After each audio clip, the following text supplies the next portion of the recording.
dengan segala keterbatasan, namun demikian kita harus tetap beradaptasi atas keadaan ini dan kita mengambil hikmat serta manfaatnya.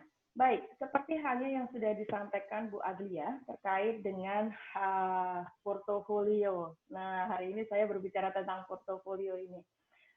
Saya sehari-hari di Universitas Muhammadiyah Sidoarjo, khususnya di Fakultas Agama Islam, Prodi PGMI. Kenalan singkat saja, itu seperti itu. Jadi dosen pertama kali 2002, jadi sudah sangat tua sekali ini Bu Juwita. Baik, saya coba share screen. Nah, ini terkait dengan penilaian portofolio. Ada beberapa hal di sini ketika menjadi seorang pendidik, begitu ya. Kita dihadapkan pada satu penilaian.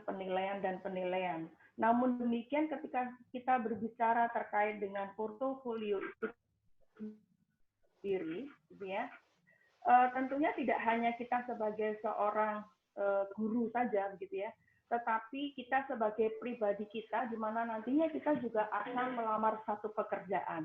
Nah, di sini kita akan berbicara terkait penilaian portofolio secara singkat terlebih dahulu. Ketika ngomong pembelajaran yang berkualitas, pembelajaran berkualitas tentunya bukan dari sisi kita mendapatkan nilai saja, begitu ya. Ketika teman-teman datang di perkuliahan, tentu utamanya ketika kita menempuh mata kuliah, kita berhasil melampaui setiap mata kuliah yang kita ambil ini ya, dengan mendapatkan hasil yang maksimal sesuai dengan apa yang menjadi yang sudah kita pelajari. Nah, inilah artinya apa? Di setiap perkuliahan tentunya ada pengalaman belajar. Bagaimana kita menyelesaikan setiap perkuliahan, bagaimana kita berhadapan dengan setiap dosen. Dosen A, dosen B, dosen C. Tentunya ini memiliki satu banyak perbedaan karakter dan lain sebagainya. Tetapi para dosen, para guru punya tujuan yang sama. Artinya apa tujuan itu sendiri? Bagaimana siswa-siswa atau mahasiswa tersebut dapat menyelesaikan setiap tahapan tersebut. Nah, tentunya ada penilaian. Nah, inilah ketika dikatakan pembelajaran berkualitas, mahasiswa tidak hanya menyelesaikan tugas dan mendapatkan nilai saja, tetapi mendapatkan satu pengalaman. Pengalaman apa? Pengalaman belajar. Nah, pengalaman belajar setiap mahasiswa, setiap siswa kita itu berbeda-beda. Tentunya apa yang menjadikan itu berbeda? Latar belakang. Apalagi banyak hal di situ ketika dia menyelesaikan dan lain sebagainya. Nah, ini proses inilah menjadi satu pengalaman belajar bagi siswa itu sendiri. Selain hasil yang didapatkan dari setiap mata kuliah atau dari setiap pelajaran yang didapatkan oleh siswa. Nah, inilah yang kemudian dikatakan melalui berbagai macam aktivitas belajar. Nah, itu seperti itu. Saya lanjutkan lagi. Di dalam proses ini juga, begitu ya, tentunya ada yang namanya tanya jawab, ada diskusi. Nah, itu seperti itu ya. Ada lagi yang namanya project, ada lagi yang namanya karya. Nah, itu seperti itu. Baik.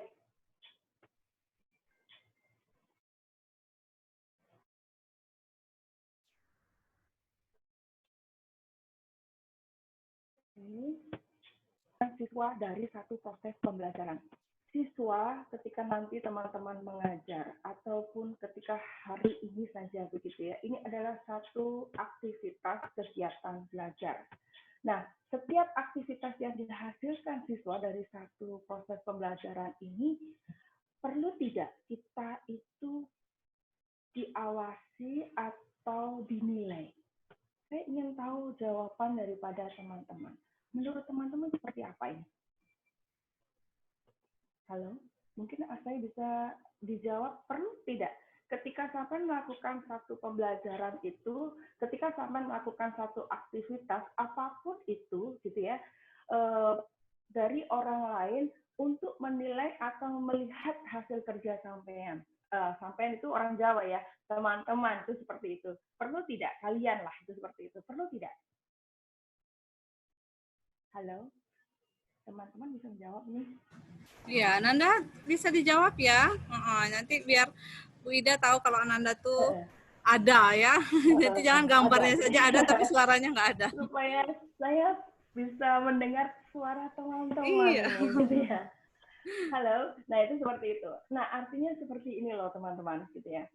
Mohon maaf ketika saya ngomong bolak-balik sampean begitu ya, karena orang Jawa begitu ya. Selalu setiap kali sama mahasiswa saya mengatakan sampean atau dalam arti kata lain adalah kalian. Nah itu seperti itu. Perlu dimonitoring, perlu diberi komentar, perlu dikritik, perlu diberikan catatan perbaikan oleh guru secara terus-menerus. Buat apa? Untuk melihat proses ini dari tidak bisa, kemudian ada satu masukan lagi dinilai seperti ini. Bisa jadi kita itu nanti harusnya nanti kemudian harus revisi dan lain sebagainya. Nah, komentar feedback dari seorang guru inilah yang sesungguhnya seharusnya bisa membangun motivasi kita menjadi lebih baik. Kadang seperti ini ya, yang sering saya lihat siswa ataupun kita bercermin lagi pada diri kita sendiri. Ketika teman-teman berangkat kuliah, ketika saya kuliah, saya menjadi apa? Kadang ketika masuk kuliah, seringkali mengikuti apa kata teman, apa kata orang tua. Nah, itu seperti itu. Nah, di dalam setiap proses perjalanan, ada yang benar-benar kemudian bersungguh-sungguh dan kemudian dia mencari, oke, ini passionku, oke, ini saya, oke, saya kok senang sekali dengan ini, dan lain sebagainya. Nah, dari sekian mata kuliah dan lain sebagainya, ataupun dari setiap pembelajaran yang diberikan guru kepada siswa, perlu seorang guru memonitoring atau melihat keberhasilan atau proses yang dilakukan oleh siswa tersebut. Diberilah komentar ketika dia harus menilai, oh nilainya 70, ada apa dengan nilai 70?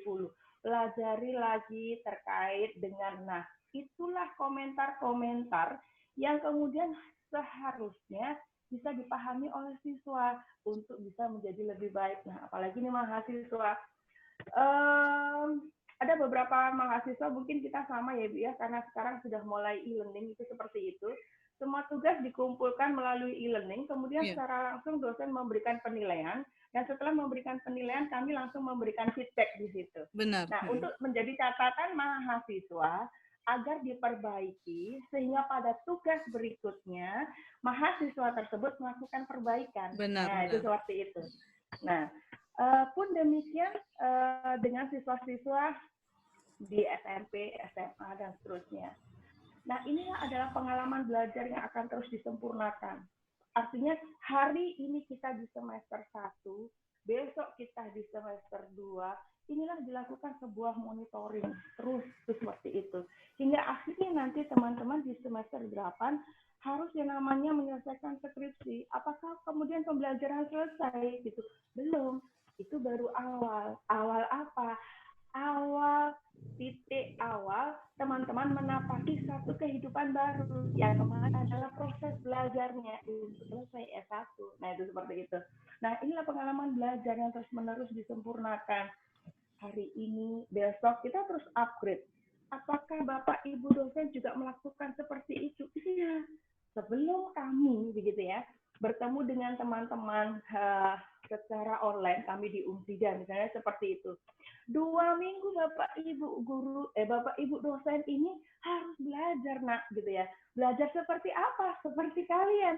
Bagaimana kami harus mengisi konten-konten di e-learning. Bagaimana kami harus mengkritisi setiap tugas mahasiswa. Bagaimana kami harus semuanya. Nah, itu seperti itu. Nah, kami pun yang sudah usia seperti ini masih harus belajar. Siapa yang memonitoring kami? Pimpinan. Nah, siapa yang memonitoring teman-teman? Tentunya para dosen. Nah, itu seperti itu. Nah, nantinya ketika jadi guru, teman-teman yang memonitoring siswanya. Jadi tidak hanya seperti ini. Transfer of knowledge gitu ya. Selesai ketika sampean setelah mengajar selesai. Tapi ada lagi nih sisi yang lainnya, bagaimana sisi mendidiknya. Perbaikan. Hari ini saya mengajar nih, kok siswaku nggak ngerti ya gitu ya. Bisa jadi bukan siswanya yang tidak ngerti, tetapi cara kita mengajar disenangi oleh siswa kita. Sehingga lempeng aja. Ada lagi nih seorang guru, pokoknya ngajar, coba buka halaman sekian, selesai. Apa yang didapatkan pengalaman anak itu? Oh, oke, pokoknya saya selesai. Tapi pengalaman belajar seperti apa yang harus diciptakan oleh seorang guru kepada siswanya sehingga siswa tersebut bisa kaya pengalaman belajar. Ingat ya, jadi pengalaman belajar di sini tidak bisa diidentifikasikan sebagai satu hasil belajar saja walaupun itu merupakan bagian dari pengalaman belajar. Tetapi ketika dia mendapatkan hasil itu baik buruk maupun jelek, dia bisa memotivasi atau bisa mengkoreksi. Oh iya, seandainya tadi saya jawab begini, pasti saya benar. Nah, ini satu pengalaman. Oh, harusnya kemarin saya berkolaborasi, tidak bekerja sendiri. Nah, itu bagian dari siswa satu dengan siswa yang lainnya, pergerakannya jadi berbeda. Nah, itu seperti itu. Ingat ya, kalau IQ ini sudah dari Allah, itu seperti itu. Tetapi kalau keterampilan, inilah yang harus kita cari nih di dalam diri kita sendiri. Orang sukses bukan karena IQ-nya saja. Nah, itu seperti itu. Nah, sehingga teman-teman di sini harus tetap semangat. Sehingga saya pasti bisa menjadi orang sukses. Nah, ini aktivitas yang dihasilkan siswa dari satu proses pembelajaran. Itu seperti itu. Itulah kenapa para bapak ibu dosen sibuk repot-repot menilai kalian. Kenapa sibuk memberikan masukan? Bukan bermaksud jahat. Susah amat kita jahat dengan teman-teman yang ada di sini. Nah, itu seperti itu. Tetapi apa? Kami ingin teman-teman bisa lebih baik dari kami. Sekarang teman-teman adalah mahasiswa saya. Misalnya seperti itu. Ini yang terjadi sama mahasiswa saya nih. 5 tahun atau 8 tahun lagi. Dia jadi mahasiswa saya. Jadi teman saya. 10 tahun kemudian, ini terjadi beneran. Dia jadi kaprodi. Menggantikan saya. Itu seperti itu. Prosesnya jelas. 12 tahun ya, bukan 10 tahun. Kita nggak tahu ke depan. Inilah pengalaman belajar. Nah, oke. Sehingga lebih baik dan lebih baik. Oke. Saya rasa ini adalah bagian dari proses pembelajaran gitu ya, di mana mahasiswa bisa mencapai satu pengalaman tersendiri. Saya akan lanjutkan.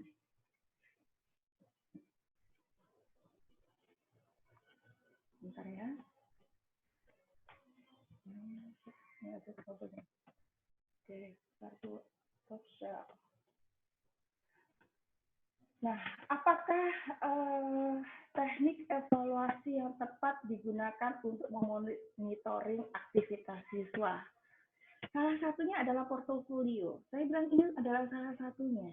Karena yang utama selalu yang kita kenal adalah tes. Itu seperti itu. Penilaian tes, misalnya seperti itu. Dan banyak-banyak tes, itu seperti itu. Nah, di dalam portofolio ini, itu seperti itu. Sama halnya seperti ini. Kalau kita ngomong portofolio, seolah-olah itu adalah sekumpulan. Itu seperti itu. Ya, benar, itu adalah sekumpulan. Sekumpulan apa? Sekumpulan dokumen yang kita kumpul, tumpuk, itu seperti itu. Perlu tidak mulai dari mahasiswa sekarang atau seorang guru melakukan sebuah portofolio? Perlu. Buat apa? Minimal buat dirinya sendiri. Kalau buat guru tentunya untuk melihat progres dari hasil belajarnya siswa kita. Sehingga ke depan guru bisa melakukan apa yang harus dilakukan. Bagi siswa, apa yang dilakukan? Dia tahu, oke, saya punya kelemahan di sini, saya punya kelebihan di sini. Ada beberapa karya yang harus saya kumpulkan di sini, ada sesuatu yang negatif di sini dan lain sebagainya. Nah, ini yang sering terjadi nih, saya sama Bu Ablia nih, gitu ya, kita kuliah S3. Kita kumpulkan itu artikel, mulai dari yang tidak jelas gitu ya. Sampai kemudian semakin lama semakin mengerucut, akhirnya kita bisa melihat, oke, seperti inilah proses kita. Nah, itu seperti itu. Nah, ini adalah ketika kita ngomong portofolio, gitu ya, kita ngomong portofolio, berarti ini adalah sekumpulan karya yang disusun secara sistematis dan terorganisir. Hasil tugas dari semester 1 sampai dengan semester 8. Saya tidak tahu nih teman-teman seperti apa. saya S1 Pendidikan Seni, Drama, Tari, dan Musik. Gitu ya. Saya orang seni, tari, seperti itu. Kemudian saya punya banyak karya tari, gitu seperti itu. Tidak terpikir di dalam benak saya menjadi seorang dosen. Sehingga ada satu hal di mana kemudian saya menjadi dosen dan saya harus menyelesaikan S2 saya di manajemen pendidikan. Itu seperti itu. Kenapa saya sekolah di situ? Lompatlah saya keilmuan. Cepatlah saya disiplin ilmu, tetapi secara umum saya masih di dalam ranah dunia pendidikan, rukun ilmu. Nah, itu seperti rukun ilmunya pendidikan. Nah, ini adalah bagian portofolio saya. Ketika saya sertifikasi, mana nih yang mau diakui? S1 atau S2-nya? Nah, itu seperti itu. Nah, bagaimana dengan siswa kita? Nah, itu seperti itu. Kita kumpulkan dari hasil karyamu itu supaya teman-teman atau kalian ini tahu. Oke, saya itu kalau di mata kuliah, saya mohon maaf ya, saya di BGMI. Saya kalau di mata kuliah yang judulnya misalnya saja tentang IPA, tentang IPS, itu saya kok ngeh banget. Tapi begitu saya kena bahasa, kenapa atau matematika saya nggak ngerti sama sekali.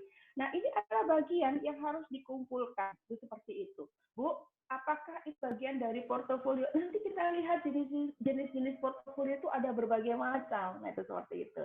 Jadi intinya, sebuah portofolio itu akan mengakomodir dari semua kemampuan kognitif, afektif, dan juga psikomotor. Nah, itu seperti itu.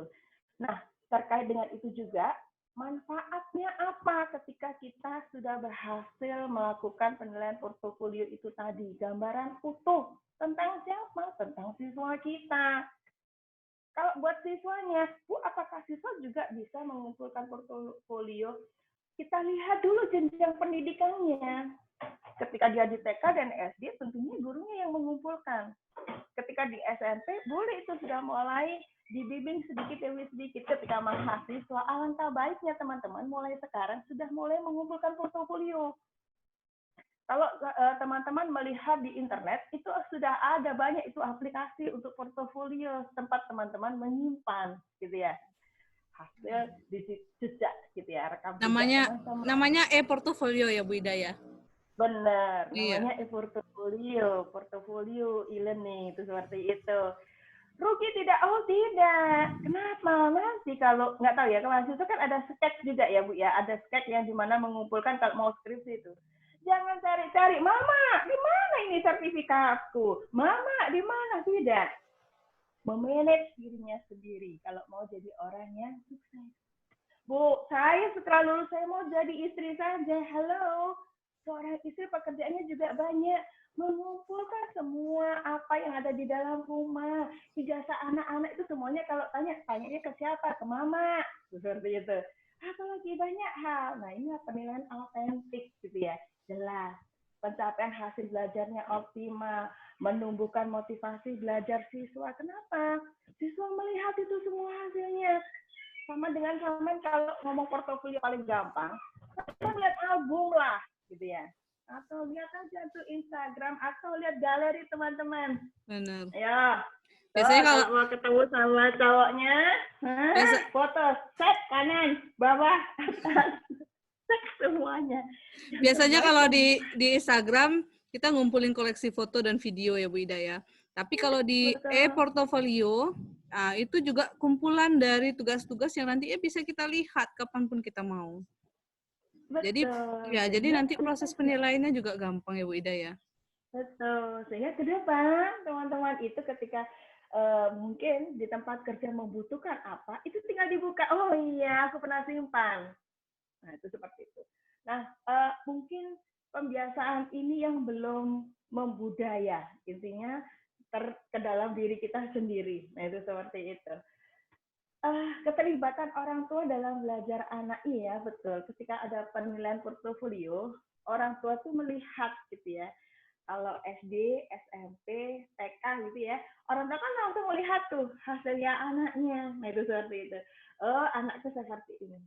Tapi yang sering terjadi nih, orang tua kadang memahami keberhasilan seorang anak masih dari segi nilai-nilai. Jangan khawatir teman-teman. Maka tunjukkanlah di situ, oke, aku mungkin lemah di sini, tapi aku hebat di sini. Nah, itu seperti itu. Artinya apa? Ada satu bentuk komunikasi nih yang dibangun antara anak dengan orang tua. Nah, ini manfaat gitu ya, manfaat yang kita dapatkan. Mungkin nanti ke depan teman-teman akan ingat di mata kuliah daripada Bu Aglia gitu ya, yang mungkin menghadirkan temannya gitu ya, portofolio. Sangat baik digunakan dalam proses pembelajaran yang berorientasi pada peserta didik, karena di dalam portofolio ini akan terlihat jelas proses-proses kita gitu ya. Kita berproses itu seperti apa. Kalau misalnya belum ke e-portfolio, kumpulkan aja semua berkas teman-teman di semester 1 seperti apa, semester 2 seperti apa. Karena sekali lagi portofolio dengan tas sangat berbeda. Karena di dalam portofolio ini adalah kumpulan. Dari kumpulan ini kita bisa melihat potensi kita ada di mana gitu ya. Dari kumpulan ini kita bisa melihat oke, passionku ada di mana. Sehingga karena kita melihat orang lain sukses di bidang yang ini, kita lihat lagi nih, ini seperti ini. Nah, kalau terbimbing biasanya ada catatan nih dari siswa apa, kemudian ada masukan dari guru seperti apa. Nah, itu biasanya di sekolah-sekolahan ada yang melakukan seperti itu ketika saya menjadi seorang asesor.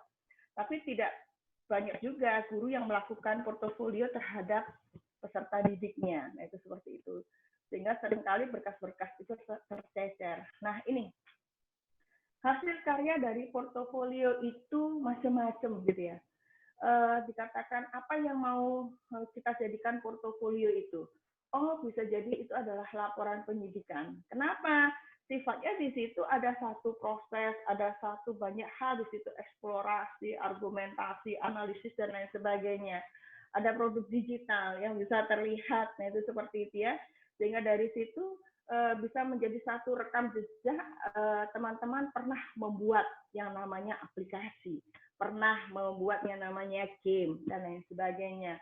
Laporan observasi, misalnya saja kalau kami di sekolahan itu seperti itu ya, bagaimana dia mengobservasi pembelajaran siswa-siswa di sekolahan.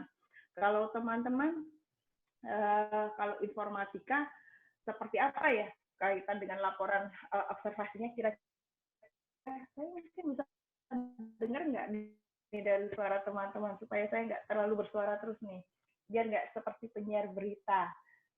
Halo teman-teman. Iya. Teman-teman, Ananda pernah melakukan observasi ya di mata kuliah apa? Kalau dulu waktu saya masih di mengajar, itu biasanya di mata kuliah perencanaan kita ada melakukan observasi itu. Pernah Bu di kuliah metodologi. Ya. Ketika membuat laporan observasi, kadang ada yang individu dan ada yang kelompok. Dan yang kadang yang ketika kelompok enak aja tuh, yang lainnya tinggal cantum nama begitu aja, gitu ya, nitip nama, gitu. Jangan pernah merasa kesal, gitu ya. Kenapa? Kompetensi sudah sampai kuasai sendiri. Mungkin dia titip nama, tapi ada satu skill yang tidak diperoleh oleh orang yang menitip nama, seperti itu ya.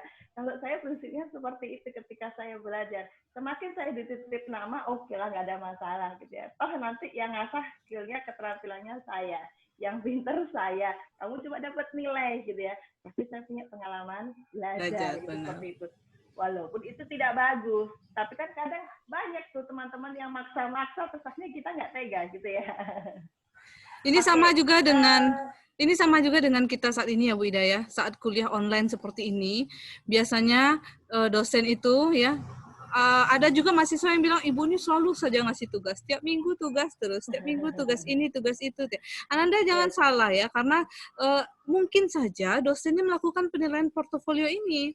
Jadi tugas Ananda dikumpulkannya setiap minggu untuk kemudian diolah, dilakukan penilaian dengan portofolio. Ya, seperti itu. Nah, tugas dosen kan tidak hanya menilai saja ya Bu Adlia, termasuk nanti teman-teman kalau mau jadi guru ya gitu ya, karena ini pendidikan informatika bisa jadi ya nanti di SMK dan lain sebagainya. Kadang kita menilai tidak hanya sisi kognitifnya saja, seperti itu. Ada banyak hal yang membuat nilai ini menjadikan siswa ini lulus. Nah, itu seperti itu. Nah, Saya lanjutkan ketika ada laporan observasi, laporan kelompok kerja, ada laporan tentang sikap siswa, dan terakhir adalah tentang tulisan atau ringkasan. Ini adalah bagian skill yang diasah oleh mahasiswa ataupun siswa. Kenapa? Kalau siswa, dia nanti akan ketika dia secara komunikasi bagus, mampu membuat laporan, apa yang terbentuk argumentasinya, apalagi yang terbentuk analisisnya, identifikasinya, sehingga ketika dia membaca, ketika dia terasah nih dengan kegiatan-kegiatan yang istilahnya mengasah keterampilannya itu tadi, apa yang terjadi? Ketika dia ujian, dia tahu bagaimana menyelesaikan. Ketika dia mendapatkan nilai buruk, dia tahu bagaimana harus mengupgrade. Nah, itu seperti itu. Saya berbicara dalam hal IQ normal ya, itu seperti itu. Bukan yang berkebutuhan khusus. Itu berbeda lagi karena butuh orang lain untuk membantu dia. Tetapi secara kita yang diberikan kelebihan dengan IQ yang normal, dengan kesehatan, itu seperti itu ya, kesehatan jasmani, rohani, dan semuanya, inilah yang bisa kita lakukan di dalam ketika kita kuliah ini gitu ya. Dosen ini Bu, ada Bu, tugas ini kasih tugas, dosen ini kasih tugas, Ibu satu kasih tugas saya banyak, inilah hidup gitu loh. Inilah indahnya kuliah ketika selesai ini semuanya. Masalah yang sampai dihadapi di kuliah ini, teman-teman hadapi di dalam kuliah ini sama dengan masalah hidup yang harus dipecahkan. Halo, ketika teman-teman nanti menikah, masalah itu lebih kompleks, lebih rumit dari laporan-laporan portofolio ini. Nah, ini adalah bagian. Saya bilang ini adalah bagian. Saya mencoba menganalogikan supaya teman-teman lebih terhibur, itu saja ya. Hasil karya dalam portofolio itu bentuknya macam-macam. Itu seperti itu. Sehingga laporan-laporan yang mungkin disusun secara berlembar-lembar itu adalah bagian dari mengasah. Mengasah apa? Mengasah kemampuan berargumentasi, analisis, identifikasi, menyimpulkan, problem solving, dan lain sebagainya. Baik, saya lanjutkan. Intinya, ketika melakukan prinsip penilaian di dalam portofolio itu ada saling percaya antara guru dengan siswa. Kenapa? Artinya begini loh, guru itu manusia biasa gitu ya, pasti punya sisi subjektif dan objektif. Tetapi ketika teman-teman ini semuanya pernah menjadi siswa, begitu tidak enaknya ketika kita tidak mampu, kemudian guru kita mengabaikan kita dengan segala hal. Maka ketika menjadi guru, jadilah guru seobjektif mungkin. Kenapa? Kita tidak diuntungkan atas apapun ketika kita terlalu subjektif terhadap siswa kita.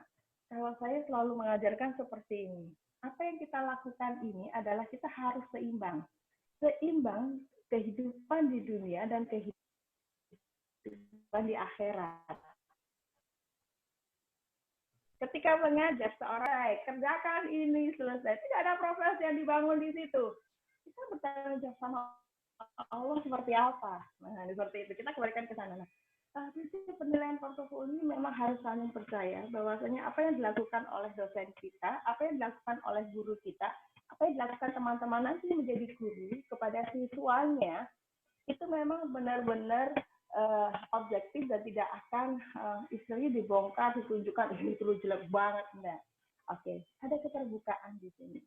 Nah, ketika kita berbicara terkait dengan keterbukaan antara siswa dengan guru, artinya apa? Pasti ada yang namanya kumpulan daripada lembar-lembar kita yang mungkin tidak baik, nah itu seperti itu, atau hasilnya buruk. Tetapi di sinilah ada unsur keterbukaan antara siswa dan juga guru di dalam memahami terkait apa yang harus dikumpulkan, menjaga kerahasiaan. Iya, seperti itu. Harus guru dengan siswa menjadi milik bersama. Artinya siswa yang mengumpulkan atau guru yang mengumpulkan ini menjadi milik bersama. Guru memiliki ini sebagai satu bagian rangkaian penilaian nanti ketika akreditasi untuk siapa? Buat siswa juga kalau akreditasinya bagus seperti itu.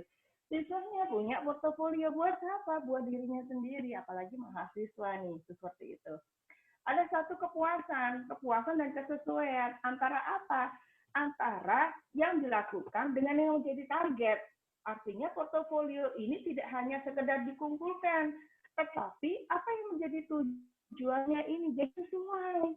Jadi jangan sampai ketika dilakukan satu penilaian portofolio, ini ada satu bleset itu seperti itu ya. Artinya apa? Ada yang mungkin secara kajian di awal, apa yang mau dinilai itu menjadi tidak tepat.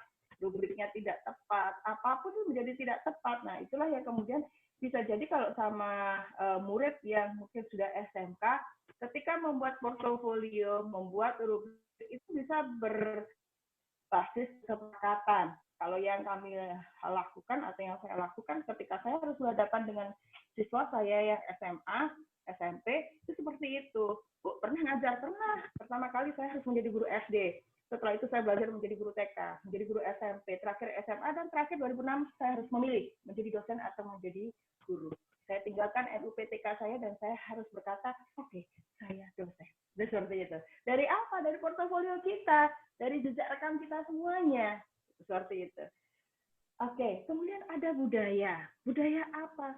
Budaya pembelajaran. Seperti apa? Memanage, itu seperti itu. Budaya bagaimana teman-teman mengumpulkan hasil produk, hasil apapun yang ada di sini buat diri teman-teman sendiri. Gurunya juga punya. Ini adalah suatu budaya. Bahwasanya semuanya nanti akan terekam jejaknya. Seperti itu. Nah, berorientasi pada proses dan hasil dan juga ada satu bentuk refleksi. Nah, itu seperti itu ya. Semuanya pastinya di dalam portofolio akhirnya memang akan menunjukkan kualitas gitu ya. Kualitas yang dibangun tidak lagi pada lebih pada proses dan juga hasil yang dibangun secara bersama antara guru dengan siswa. Sehingga kemudian ada refleksi. Sehingga oke, saya bagus nih kalau di sini. Nah, kalau teman-teman mulai sekarang, saya selalu kalau mulai semester 3 sudah mulai nih. Kenapa? Artinya bikin proposal, bikin skripsi. Apa itu? Kalau portofolionya jelas, passionnya ada di mana nih? Jadi nggak diombang-ambing, aduh saya mau ngambil judul apa ya. Kalau teman-teman mengumpulkan semua apa yang pernah dilakukan, teman-teman bisa kok mempelajari secara langsung, oh passionku ada di sini. Itu yang saya lakukan dulu waktu saya jadi mahasiswa. Seperti itu. Sudah mulai bikin portofolio, sudah mulai mengumpulkan macam-macam. Sehingga ketika penciptaan karya tari, saya menghindari tuh tari-tari yang klasik. Kenapa? Saya nggak punya kemampuan di situ. Saya nekat, saya habis. Seperti itu. Oh, saya punya kemampuan lagi nih, di mana? Di komunikasi. Maka saya akan mengambil itu terus, saya asah itu terus komunikasi saya. Gaya komunikasi dan lain sebagainya. Oke. Nah, ini bagian dari penilaian portofolio yang bisa bermanfaat buat guru dan juga siswa. Tentunya di sini ada tahapan. Pertama, bagaimana menentukan tujuan. Nah, tujuannya ini harus diatur terlebih dahulu. Ini portofolio mau dinilai apanya? Prosesnya, hasil akhir, atau keduanya? Seperti itu. Guru harus menentukan itu. Seperti itu. Siswa sampai teman-teman sendiri juga bisa. Kemudian menentukan isi portofolionya seperti apa nih. Mau dibuat seperti apa. Kemudian menentukan kriterianya mau dinilai pakai 1, 2, 3, 4, 5 kayak atau jelek sekali atau berkembang, baru berkembang. Itu kalau anak TK seperti itu sih, berkembang. Masih dengan bantuan dan lain sebagainya. Nah, kalau semakin meningkat tentunya bisa menggunakan skala-skala 1, 2, 3, 4, 5 dan seterusnya. Seperti itu. Nah, ini salah satu contoh gitu ya terkait dengan bagaimana kita menentukan apa sih yang mau tujuan gitu ya. Kemudian kita menentukan isinya seperti apa, kriterianya seperti apa. Indikator yang ada di sini bisa jadi yang dibuat oleh guru. Melihat dari kebutuhan apa yang dilakukan. Tetapi terkait dengan rubrik dan lain sebagainya, siswa berhak tahu ini gitu ya. Terkait dengan kalau saya mau dapat nilai 4, saya harus apa nih di proyek saya? Nah, seringkali nih, guru memberikan satu proyek. Oke ya, nanti saya kasih proyek. Tapi tidak diberikan rambu-rambu nih, supaya saya dapat nilai 4 gitu ya. Apa yang saya lakukan? Seperti itu. Supaya dia dikejar tuh, seperti itu. Oh, berarti saya harus seperti ini. Saya harus seperti ini, memenuhi ini, memenuhi ini. Apalagi kalau mahasiswa nih, lebih kritis dan lebih jeli nih terkait dengan penilaian-penilaian seperti ini. Seperti itu. Oke. Otomatis dari semua gambaran gitu ya, teman-teman tentu bisa mencerna nih. Oh, ternyata kalau portofolio itu seperti ini ya kelemahannya seperti ini ya. Tentunya di sini saya pengen sekali lagi nih, Bu Adlia dan juga Bu Juwita, mohon izin sekali gitu ya. Saya ingin sekali gitu ya mendengar teman-teman menyampaikan gitu ya. Sebenarnya apa sih kalau dari hasil apa yang saya sampaikan? Saya mohon maaf nih, saya kalau ngomong kadang agak kecepatan, gitu ya. Mungkin gaya-gaya saya gitu ya berbicara cek gitu ya. Nggak apa-apa Bu, itu menandakan kalau kita semangat itu Bu. Gaya memiliki kelebihan-kelemahan seperti apa. Nah ini sebenarnya sudah bisa dilihat Bu Adlia gitu ya. Kalau mahasiswa melihat saya dengan dosen-dosen yang ada di FAI itu pasti ngomongnya inilah bedanya dosen yang gaya belajarnya kinestetik gitu ya. Dengan orang yang visual mungkin lebih tenang itu seperti itu. Kalau saya karena orang kinestetik selalu ini body language bergerak semuanya, kalau mau ngomong semuanya bergerak seperti ekspresi dan lain sebagainya. Ngaruh kali ya gitu ya satunya gitu ya.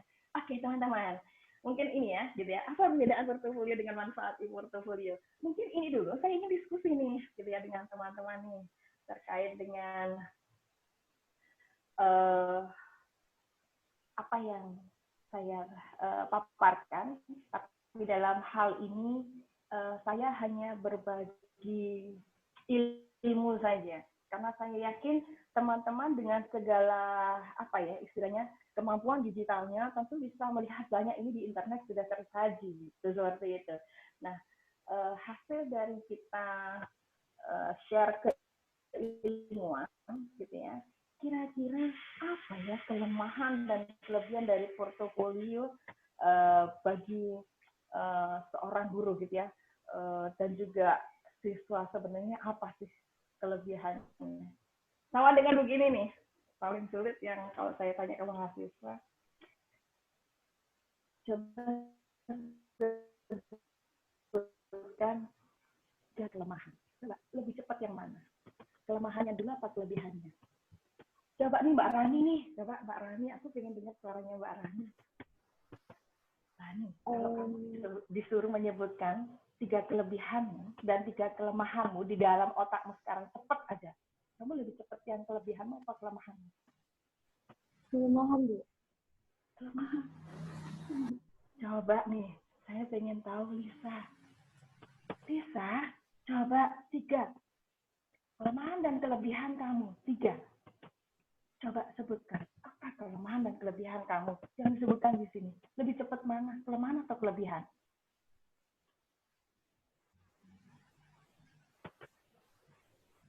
Kelemahan atau kelebihan? Lisa, halo, Lisa Davisi. Oh, namamu keren Lisa. banget, ada Davisinya. Lisa. Halo, Ada Lisa. dengar, Nak? Oh, Lisa. mungkin ini, apa itu namanya, sinyalnya. Belum sampai suara saya. Itu yang sering terjadi begitu, Bu Juwita ya. Kadang sinyalnya itu nggak nyampe cepet, tuh seperti itu. Oke, Alisa. Aku sudah bisa lihat ini. Alisa, kalau kelemahan sama kelebihan, kamu lebih cepat mana, Alisa? Kalau suruh sebutkan begitu. Halo Alisa Sunarti Fansi. Namanya bagus-bagus loh. Aisyah ya, Aisyah Sunari. Oh, sorry, Aisyah. Iya, Bu. Mata sudah rusak. Lebih cepat kelemahan atau kelebihan, Nak? Kelemahan, Bu. Kelemahan. Satu lagi nih, saya pengen cowok nih. Wafik, bersembunyi di manakah kau gitu ya? Aku tak melihat wajahmu, padahal aku pengen lihat banget nih wajahmu. Wafik, hilang nih. Mana nih Wafik nih? Oh ternyata perempuan loh Bu. Coba videonya dihidupkan semua lah, Nak. Ini ada orangnya atau enggak sih? Ada, Bu. Cuma masih ada kumpul di situ, Bu. Oke, Wasik Windia. Nah, ini ada lagi cowok satu deh, Fadri. Aku tadi lihat kamu ekspresi dengan serius. Dan di manakah kamu? Sepertinya di tempat pemandangan yang sangat indah. Fadri, lebih cepat kelemahan atau kelebihan kalau kamu disuruh menyebutkan 3 kelemahan kamu dan 3 kelebihan kamu? Kamu lebih senang mikir kelemahanmu dulu apa kelebihanmu dulu? Kelebihan, Bu. Nah, ini Oh, keren sekali, ini Fadri. optimis ini orangnya nih. Oke, coba pengen tahu aku 3 kelebihan kamu dengan cepat. 1, 2, 3. Yang pertama, itu orang pede, Bu. Orang pede. Orang pede atau pede banget? Orang pede. Oh, orang pede. Orang pede maksudnya, Boy. Orang, oke. Orang pede. Orang. Terus. Memiliki kepercayaan diri. Terus apa lagi? Mudah bergaul. Oh, mudah bergaul. Semuanya ketawa semua nih. Oke, sip. Oke, lanjut lagi, Madri. 1.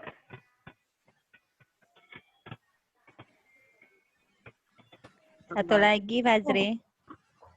Ganteng, misalnya. Murah senyum. Ya, murah senyum. Senyum, Bu. Oke, murah senyum. Oke, teman-teman, ini loh portofolio. Ketika kalian akan berhadapan dengan tempat kerja, gitu ya. Sebutkan 3 kelebihan kamu. Mikir kelebihan saya apa, gitu ya. Sebutkan 3 kelemahan kamu. Cepat banget ngomongnya, gitu ya. Kira-kira orang yang dilihat yang mana? Perusahaan besar, sekolahan besar, yang dicari adalah orang yang tahu kelebihannya di mana. Dan dia tahu kelemahannya itu mau diapakan. Oke, saya punya kelemahan, Bu. Saya pemalu. Tapi saya punya kelebihan yang bisa menutup kelemahan saya. Terus dibuktikan dengan apa? Portofolio dong. Ini loh karya saya. Saya orang yang introvert. Tapi saya bisa menghasilkan karya seperti ini loh. Dari mana semuanya? Halo, orang-orang top yang ada di sana, dia tidak perlu banyak bicara. Bahkan orang-orang yang terbuang, seperti itu. Yang punya Apple, seperti itu. Udah banyak gitu. Tapi apa gitu ya? Dia punya produk. Dari apa portofolionya? Orang baca, jejaknya terbaca. Nah, itu paling gampang seperti itu. Sebelum saya ngomong, kelebihannya di mana nih? Sama kelemahannya portofolio kalau teman-teman jadi guru. Siapa lagi nih? Saya mau tanya sama siapa? Acungkan tangan aja deh. Saya pengen tahu nih, teman-teman yang calon-calon orang sukses nih, pemimpin-pemimpin di Padang. Halo, seperti apa kira-kira? Kelemahannya apa? Kira-kira kalau portofolio itu kelemahannya apa? Kalau tadi mendengarkan, harus mengumpulkan semuanya, gile banget ya, ternyata repot gitu ya. Itu bagian dari kelemahan. Ya enggak? Ini yang ikut kegiatan semuanya. Adri, menurut kamu, aku tanya sama orang yang pede dulu deh. Adri, apa sih kelemahan portofolio menurut kamu?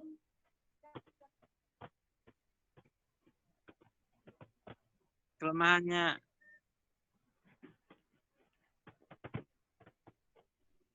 harus itu dulu, Bu, menyimpan file ya. Itu iya, Bu. butuh waktu. Benar.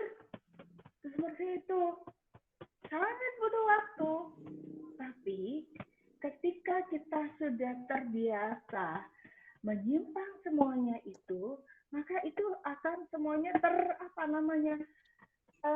terdokumentasi dengan baik. Seperti itu. Nah, saya senang kalau sama mahasiswa, Bu Adria, untuk tugas-tugas, saya lebih senang menggunakan Google Classroom.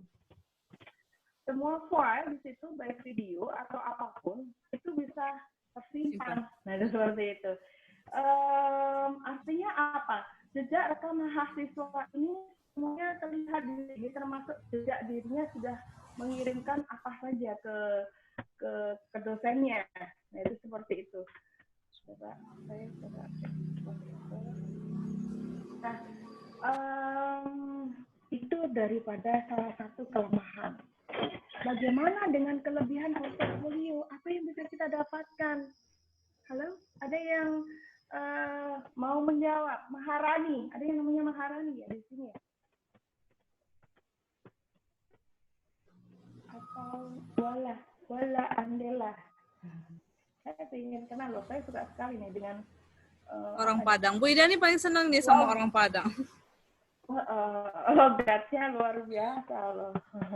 Dan saya dulu paling nilai bagus justru di tari piring tuh. Iya. Ternyata Bu Ida juga mahir nari piring. Iya, karena 4 tahun saya sekolah seni tari gitu ya, harus menari di seluruh tarian Nusantara. Ternyata ujung-ujungnya jadi dosen. tidak digunakan sama sekali, tidak, itu seperti itu ya. Tetapi tidak ada yang rugi ketika kita sudah belajar. Tidak ada yang sia-sia ya Bu Ida ya. Jangan pernah merasa saya kesasar. Kesasar yang ada adalah sampean berada di kesasar di tempat yang benar, seperti itu. Nggak ada yang namanya tersasar. Saya nggak mau mengatakan ini bagian dari tersasar. Kenapa? Saya dikenal orang justru dari S1 saya seni tari gitu ya. Saya dikenal bisa masuk USIDA bukan karena saya pintar agama. Di sana sudah banyak yang pintar agama ya, gitu ya. Tapi cari dosen yang bisa nari karena ada D2 PAUD waktu itu, Bu, gitu seperti itu. Maka saya lah yang dicari. Mereka kan temannya orang yang hafalan Quran semuanya. Nah, saya orang luar nih di Universitas Muhammadiyah yang kemudian saya masuk. Nah, inilah skill seperti itu. Ketika saya berhadapan dengan sekolah-sekolahan, saya jadi asesor, kemudian saya membina sekolah yang ada di Kabupaten Sidoarjo. Ketika saya melihat guru tari, saya bisa ngomong macam-macam. Ketika saya menunjukkan, ini loh bedanya orang yang punya skill dan cuma sekedar asal belajar. Ketika saya punya skill tari, tidak usah sama menghafalkan tari. Yang ada musik saya setel, anak saya suruh bergerak. Dalam waktu hitungan 5 menit, saya sudah bisa merangkum gerakan anak-anak. Ketika saya menari, anak-anak akan berkata, ini gerakku, Bu Guru. Karena saya memang mengambil dari gerak mereka. Mereka senang-senang sekali. Begitu saya suruh eksplor lagi, coba gerak yang ini. Gerakanku dipakai oleh Bu Guru. Itulah seorang yang paham kompetensinya ada di mana. Tidak memaksakan tarian itu, kadang memang ada tarian daerah yang wajib diikuti oleh anak-anak. Tapi ketika tari kreasi, kita mengikuti mereka. Yang penting musiknya asik, anak-anak bisa masuk, kita tinggal menghitung ketukannya. Nah, inilah bagian dari portofolio kita. Oh, ternyata saya punya kemampuan di sini ya. Nah, seperti itu. Nah, ini juga gitu teknik informatika. Yang suka membuat game, ayo ini diasah gitu ya. Yang suka Corel, ayo itu habisnya itu Corel gitu ya. Yang suka bermain di UI dan UX gitu ya. Bu, saya kenal begini karena sekarang saya membuat aplikasi. Nah, bayangin, orang seni tari bikin aplikasi pembelajaran. Di Mas itu ya, Dikti gitu ya. Dengan 3 tahun berturut-turut saya dipercaya oleh pemerintah nih. Untuk apa? Penelitian. Gitu ya. Apa yang saya kerjakan di sini? Aplikasi pembelajaran. Bayangkan, ilmu dari mana saya? Gitu ya. Orang S1 saya seni tari, S2 manajemen pendidikan, S3 saya TEP, teknologi pembelajaran. Apa di TEP, kemudian diajari aplikasi? Enggak, suruh lihat artikel. Tapi saya kenal Bu Adlia, saya kenal dengan orang-orang teknik, sehingga saya di situ belajar. Berarti kalau saya penelitian, saya harus kolaborasi. Ilmu teknik, saya kasihkan ke teman yang teknik. Siapa yang saya ajak kerja? Mahasiswa seperti teman-teman ini. Halo. Oh, Fajri, kamu pintar sekali UI UX. Kamu kerja sama saya 3 tahun ke depan. Halo, Rani. Gitu ya. Wah, kamu develop pengembangannya bagus ya. Saya tahu ini juga dari mahasiswa loh. Gitu ya. Nah, itu seperti itu. Jadi insya Allah gitu ya aplikasi. Nah, teman-teman, jangan berputus asa. Portofolio ini penting. Buat siapa? Buat sama sendiri. Dosen mengumpulkan, dosen memberi tugas, jangan dianggap sebagai satu masalah nih. Kerjaannya ngasih tugas mulu gitu ya. Halo, nikmati gitu ya. Asah kompetensinya. Ini adalah challenge gitu ya. Oke. Halo Pak, Bu. Kalau saya prinsipnya begini. Halo Bapak dan Ibuku yang sudah membiayai saya saya tidak akan sia-siakan uangnya Bapak dan Ibu. Tapi ketika saya lulus, mungkin saya tidak akan bisa menjadi guru dulu, gitu ya. Saya akan mengejar mimpi saya yang lain. Tapi suatu saat saya akan kembali menjadi guru yang lebih baik dari semua uang yang sudah diberikan. Motivasi. Tapi saya nggak punya dokumen nih, portofolio tentang saya nih, gitu ya. Dari dosen saya, penilaian yang sangat buruk. Aduh, saya kumpulkan itu yang jelek-jelek, gitu ya. Tapi akhirnya dari situ, oke, saya tahu kompetensi saya ada di mana. Seperti itu ya. Jadi saya melihat nih teman-teman sudah mulai semangat, ini sudah manggut-manggut, gitu ya. Jadi oke deh, gitu ya. Oke, tetap semangat. Mungkin itu yang bisa saya berikan terkait dengan portofolio. Jangan sekali-sekali nawar ya kalau dikasih tugas ya. Kalau teknik itu kan selalu berbasis project, gitu Produk, ya. ya benar. Project, produk. Ini bisa. Ini lah Bu, begini aja lah Bu, jangan, gitu ya. Nikmati itu. Secara tidak langsung, dosen teman-teman sedang memberikan satu ilmunya sudah dipotong dikasihkan teman-teman, ambil. Dosennya segini nih, gitu ya. Kan dikasihkan ke teman-teman, naiklah dikit, gitu ya. Paling enggak, bikin ketika dosen itu koreksi, kemudian manggut-manggut, sudah menang teman-teman, gitu ya. Tapi kalau dosennya koreksi, aduh gimana sih, itu begitu ya. Udah potensi terbaca. Dari situ ada masukan nih buat teman-teman. Sudah masukkan ke portofolio nih. Oke, ternyata saya punya kemampuan di sini. Itu kelebihannya. Seperti kelemahannya ya memang ruwet ya ngitungnya. Mungkin itu Bu Azlia dan juga Bu Juwita. Terima kasih atas waktunya. Jadi saya mohon maaf nih kalau ada hal-hal yang mungkin kurang berkenan di teman-teman. Tapi sekali lagi kita share keilmuan dimanapun gitu ya. Agar ke depan ini teman-teman ini benar-benar bisa menjadi generasi penerus kami. Intinya seperti itu. Terima kasih. Saya kembalikan ke Bu Azlia. Iya, Ananda, itu dia ya, tambahan motivasi, tambahan materi, tambahan semangat juga ya dari Bu Ida bagi kita semua terkait materi kita hari ini, yaitu tentang penilaian non-tes, kemudian ditambahkan oleh Bu Ida materi tentang penilaian portofolio. Jadi sebetulnya kenapa jangan ada Ananda bertanya ya, ini Bu, ini dosennya tiap minggu selalu ngasih tugas. Diperiksa nggak sih? Dikoreksi nggak sih? Yang ini aja belum ada ininya, minggu depan udah dikasih tugas lagi. Minggu depan udah dikasih tugas lagi. Ya. Jadi sebetulnya mungkin saja dosennya melakukan penilaian portofolio, mengumpulkan semua produk-produk, proses maupun hasil dari kinerja Ananda, kemudian dikumpulkan, terakhir baru melakukan penilaian portofolio. Jadi berusahalah melakukan yang maksimal dalam setiap proses pembelajaran. Baik itu proses maupun hasilnya. Ya, karena bisa saja seperti yang Bu Ida bilang tadi, di sana potensi Ananda semua, gitu ya. Oke, Bu Ida, terima kasih banyak untuk waktunya hari ini. Luar biasa sekali kita dikunjungi oleh orang dari Jawa, ya. Inilah keuntungan dari pembelajaran online saat ini ya, Ananda. Ini tanpa bukan menghalangi jarak dan waktu kita. Jadi walaupun Bu Ida di Jawa sana, kita tetap bisa mengundang beliau untuk datang ke kelas kita, memberikan pengayaan, memberikan motivasi dan semangat bagi kita, ya. Walaupun beliau berada jauh dari kita, ya. Bu Ida, terima kasih banyak atas waktunya, terima kasih banyak, luar biasa sekali, ya. Sehat selalu Bu Ida. Terima kasih. Ya, sehat selalu. Bertemu dengan teman-teman, ya sehat selalu, amin. Ya, sehat selalu. Semoga Bu Ida selalu dalam kebahagiaan dan lindungan Allah SWT. Bu Ida, terima kasih banyak. Teman-teman, Ananda, Bu Ratulani, Bu Ida izin pamit karena setelah ini beliau juga harus mengajar. Jadi beliau benar, tempat ini saya harus mengajar bolak-balik, saya lihat nama. Oke, terima kasih Bu Ida. Terima kasih Bu. Sama-sama. Terima kasih Bu. Waalaikumsalam. Oke, Ananda, gimana? Rasanya 2 hari ini saya datangkan ahli ke kelas Ananda, ya. Tentu ini sesuatu yang baru ya. Ini salah satu bentuk bagaimana saya membentuk kemandirian Ananda dalam belajar, bahwasanya kita sebetulnya bisa mendapatkan informasi dari mana saja, ya. Jadi kalau misalnya kita dosen selalu berusaha. Kalau misalnya materi ini perlu pendalaman, kita langsung datangkan pakar. Apalagi online saat sekarang ini ya, sangat mudah sekali kita mengundang ahli untuk masuk ke kelas kita. Jadi itu dia materi kita tentang hari ini. Mungkin ada pertanyaan bagi Ananda yang tentang materi, boleh?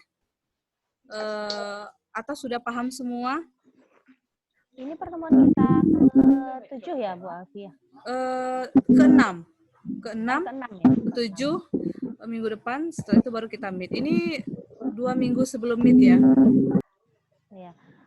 Ya, Ananda, terkait dengan materi portofolio itu nanti kita setelah meet, kita ada merancang Benar. portofolio ini. Jadi, tadi kan udah materi yang diberikan Konsepnya, oleh benar. Ibu Ida, konsepnya, itu berarti masuk salah satu penilaian non-tes. Ibu harapkan Ananda mungkin ada merasa bagaimana ya, di-push dengan materi ya, Bu Alfi ya, dalam beberapa ini, walaupun udah ada tugas yang kemarin itu diberikan Bu Alfi, pembuatan Bu Alfi ya, tugas evaluasi ya, teknik tes ya, yang dikasih sama Bu Alfi kemarin. Teknik tes itu kemarin kita online. buat tes berbasis komputer, benar. Nah, basis komputer.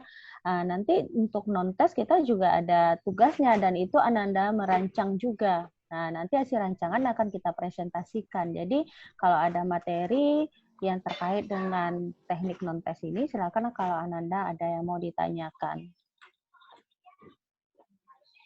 Nanti after meet ya, Bu Lani ya, Ananda mulai merancang soal tes, kemudian rancang instrumen non-tes, kemudian nanti menguji validitas, reliabilitas, sampai nanti itu udah ke matematis lagi. Habis meet ini lebih banyak kita menghitung-hitung, lebih ke prakteknya. Jadi Ananda benar-benar menilai, mengevaluasi di situ lagi. Tapi tetap itu ada merancang dulu. Awali pasti merancang, nggak mungkin ujuk-ujuk kita udah lakukan penilaian tapi rancangannya kita nggak mungkin.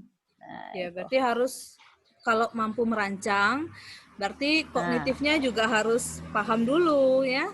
Ya, pengetahuannya. Itu. Seperti yang kita bahas minggu lalu ya, kalau seseorang yang kita nilai itu adalah ranah psikomotor, itu pasti akan berkaitan dengan ranah kognitif dan ranah afektifnya. Kenapa? Karena ketika orang bisa membuat, tentu melalui hasil berpikir dan sikap dia, baru dia mampu untuk membuat. Ya.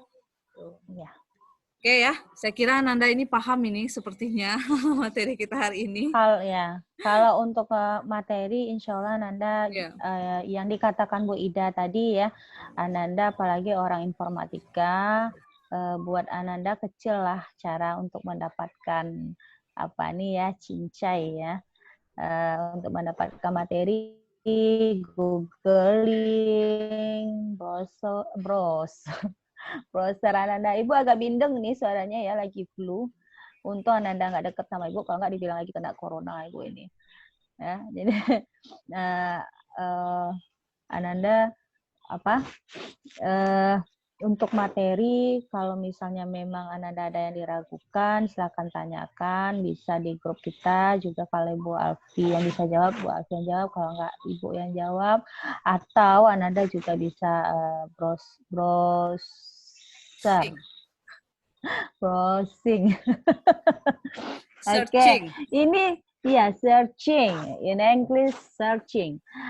Ini Ibu lihat tiap Zoom ya, udah berapa kali Zoom kita ya yang dikoordinir oleh Ibu Alfi.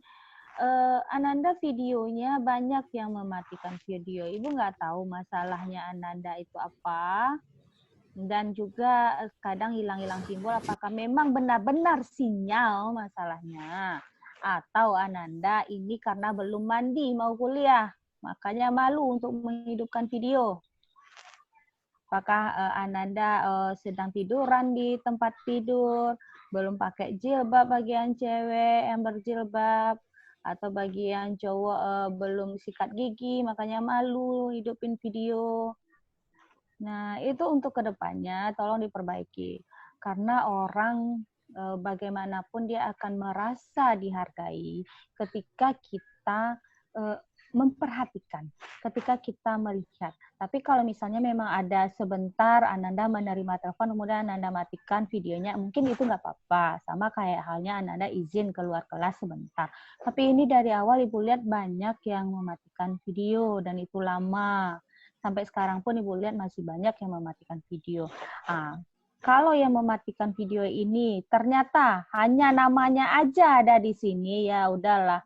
Dosanya tanggung aja sendiri, itu Allah aja yang menghukum lagi. Kalau Ibu sama Bu Alfi, apa boleh buat, kita jauh ini, nggak bisa. Mau marah-marahin Ananda juga percuma.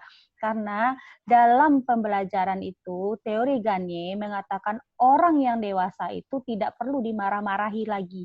Orang yang dewasa itu dia pembelajarannya dengan hati. Nah, itu makanya Ibu mau menarik hati Ananda aja. Kalau Ananda merasa Ananda butuh, merasa Ananda memang menghargai, dan karena hidup ini timbal balik. Kalau kita menghargai, insya Allah kita juga akan dihargai gitu. Nah ya, apalagi itu kemarin itu jauh-jauh juga bapaknya. Tadi Ibu Ida juga jauh loh, belum tentu kita ke sana, apalagi pandemi ini. Nah, di posisi positif dari pandemi ini itulah alhamdulillah kita, kalau kita tatap muka mana mungkin kita mendatangkan biaya itu berapa juta kita harus mengeluarkan uang itu untuk orang yang men-share ilmu itu. Sama halnya Ananda kuliah umum. Ya kuliah umum banyak pula panitianya, ininya, berapa yang harus kita bayar. Ini enggak, kuota aja yang perlu kita korbankan. Nah, ya, kuota dan waktu itu yang kita korbankan, tapi kita udah dapat ilmu yang bermanfaat. Ini salah satu bentuk penilaian afektif juga ya yang akan dilakukan dosen ke Ananda. Itu kan merespon itu, ya, merespon, menanggapi. Nah, jadi dengan Ananda menghidupkan audio Ananda, itu akan kelihatan nanti mana yang punya yang merespon, mana yang tidak, mana yang menanggapi, mana yang tidak. Itu penilaian afektif, ranah afektif itu ya. Nah itu. Jadi kita walaupun informatika ini masuk salah satu bagian IPA, social science itu penting. Salah satu social science itu yaitu yang menghargai, itu yang ranah afektifnya di sana. Jadi Ibu sama Bu Alfi punya rubrik ya, jangan kira oh Ibu santai kesannya apa, tapi kita punya rubrik, itu yang namanya penilaian kita ada. Nah itu Ananda sendiri akan merancang nanti itu, penilaian sikap. Ya kan? Nah, di RPP Sananda udah lihat, kita akan ada nanti merancang penilaian sikap. Nah, itu salah satunya. Ya, Anandaku sayang, Nija cantik-cantik, ganteng, si Fajri yang ganteng sendirian, Ibu lihat Muhammad Iqbal nggak muncul-muncul dari tadi, huruf M aja yang muncul. Kita ada 27 orang, tapi ternyata berapa orang ini? Tadi yang aktif hanya 22, itu udah dengan Ibu, Bu Ida, dan Bu Fi. Nah, sekarang tinggal 17. Entah kemana menghilangnya. Kalau alasan sinyal, Ibu, masa sinyal alasan tiap minggu? Nggak mungkin lah, Nak, ya. Nah, itu yang kita mulai dari di kampus inilah kita mulai, nanti bagaimana kita ke depannya itu nampak kok, Nak. Ibu pun tahu anak-anak dia beda antara anak yang nakal, anak yang ciluah, anak yang cadia, anak itu beda. Dosen bisa kok membedakannya itu. Karena kita juga ada nanti ilmu psikologi sendiri. Ilmu jiwa, benar. Itu kelebihan guru ya. Anda perlu tahu itu ya. Kelebihan guru dengan profesi yang lain yang tidak dimiliki oleh profesi lain itu adalah ilmu jiwa itu. Feeling ya, itu dimiliki oleh guru itu. Jadi jangan sampai Anda anggap remeh ya. Nah, semuanya itu bisa kita lihat dari, walaupun kita tidak tatap muka secara visual, dengan online pun kita tetap bisa menilai mana mahasiswa yang karakternya bagus ya, ada perubahan sikap atau tidak, ada punya rasa tanggung jawab atau tidak, disiplin atau tidak, dan sebagainya. Gimana Bu Lani?